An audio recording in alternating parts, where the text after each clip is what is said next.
Аса құрметті Нұрсан Әбішұлы, өңірдегі әлеуметтік экономикалық жағдай тұрақты. Өзіңіздің қабылдаған мемлекеттік бағдарламалар қарқынды орындалуда, соның нәтижесінде экономикада оң үрдіс байқалады. Нақтырақ айтатын болсақ, ішкі жалпы өнімде жыл сайын өсім байқалады. Мысалға 2015 жылы 1,7 триллион болатын болса, 2016 жылы 2 триллионға жетті, ал былтыр 2,2 триллионмен біз жылды аяқтадық. Өзіңіздің тапсырған 4% өсім бар. Ал соның ішіндегі өнеркәсіпте жыл сайын өсім байқалады. Мысалға, жылды 5,7% біз тамамдадық. Ол жерде де жыл сайын өсім байқалады. Мысалға, физикалық индекс көлемі 94% болатын болса, 2015-те, 2016-та 98%, біз жылды 5,6%-бен тамамдадық.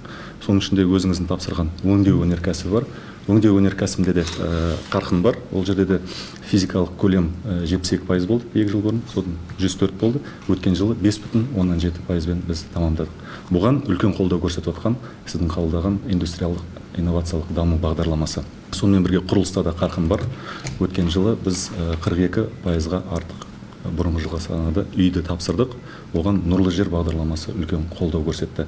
Яғни мұқтаж азаматтар тұрғын үйге сол қолжетімді баспанаға қол жеткізіп отыр.